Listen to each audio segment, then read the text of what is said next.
Question number 1 का part सी लिखा हुआ है, prepare the statement of financial position for Q limited at 31 January 2024। Statement of financial position at 31 January 2024 का एक pro forma हमें दिया हुआ है, हम इसको बना लेते हैं। आपको पता है कि इसको हम लोग नॉन करंट एसेट्स से स्टार्ट करते हैं, तो चले लिखते हैं नॉन करंट एसेट्स और देखते हैं कि ट्रायल बैलेंस में हमारे पास कौन कौन से नॉन करंट एसेट्स हैं।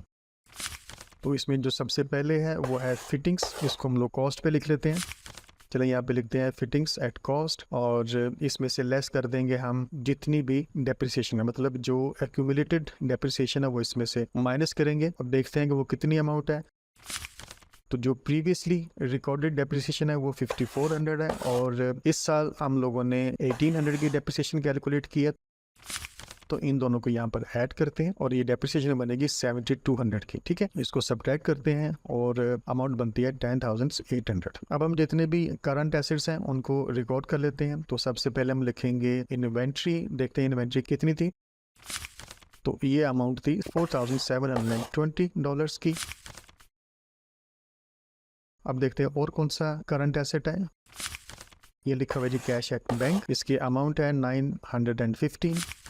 चलिए इसको यहाँ लिखते हैं। इसके अलावा हमारे पास और कोई भी करंट एसेट नहीं है, यहाँ पर करंट एसेट्स का टोटल कर लेते हैं जो कि बनता है 5,635 का। अब ये जो करंट एसेट्स हैं और जो नॉन करंट एसेट्स हैं इन दोनों को ऐड कर लेते हैं जो कि 16,435 का टोटल बनता है। ठीक है, इसको क्लोज कर देते हैं। चलें अब इक्विटी एंड लाइबिलिटीज को कैलकुलेट करते हैं। देखते हैं जी हमारे पास ऑर्डिनरी शेयर कैपिटल कितना है और वो है 13,000। ठीक है, यहाँ पे लिख लेते हैं। देन अभी हमने यहाँ पर अभी जो रिटेन्ड अर्निंग्स है वो कैलकुलेट की है पार्ट बी में और ये अमाउंट है 1072 की, इसको यहाँ पर रिकॉर्ड कर लेते हैं। ठीक है, अब इसके अलावा तो और कोई चीज नहीं है जो कि इक्विटी का पार्ट बनती हो, तो इन दोनों को ऐड करते हैं जो कि टोटल बनता है 14,072। राइट, अब रिकॉर्ड कर लेते हैं करंट लायबिलिटीज। तो देखते हैं जी हमारे पास ट्रायल बैलेंस में कौन कौन सी करंट लायबिलिटीज गिवन है।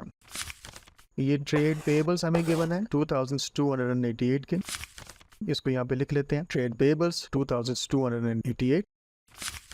देन हमारे पास ये एडजस्टमेंट में आउटस्टैंडिंग एडवर्टाइजिंग थी जो कि अभी तक नहीं पे की थी, हम इसको यहाँ पर अदर पेएबल्स में लिखेंगे आउटस्टैंडिंग एडवर्टाइजिंग जो कि $75 की है। इसके अलावा हमारे पास और कोई भी करंट लायबिलिटी नहीं है कुछ लिखने को, तो इन दोनों को टोटल करते हैं जो कि बनता है 2,363 और अब इन दोनों अमाउंट्स को इक्विटी को और लायबिलिटीज को एड अप कर लेते हैं और ये बना 16,435 और देखें कि हमारी ये जो इक्विटी एंड लायबिलिटीज हैं ये मैच कर गई हैं हमारे एसेट्स के साथ। दैट मीन्स कि हमारा क्वेश्चन ठीक हो गया है और यहाँ पर एक मार्क आपको मिलेगा सही तरीके से एक्यूमुलेटेड डेप्रिसिएशन लिखने पर, एक मार्क आपको मिलेगा नॉन करंट एसेट्स का सही टोटल लिखने पर और एक मार्क मिलेगा आपको जितने भी करंट एसेट्स हैं उनका सही टोटल करने पर और एक मार्क आपको मिलेगा रिटेन्ड अर्निंग्स को यहाँ पर एग्जैक्ट पोस्ट करने पर और एक मार्क आपको यहाँ पर चूंकि ये एडवर्टाइजिंग आउटस्टैंडिंग थी इसको यहाँ पर लिखने का एक मार्क मिलेगा कि आपने यहाँ पर इसको पोस्ट कर दिया है और एक मार्क आपको सही जो करंट लायबिलिटीज का टोटल है 2,363 का वो लिखने का यहाँ पर मिलेगा। ठीक है, और यूँ आपके मार्क्स सिक्योर हो जाएंगे।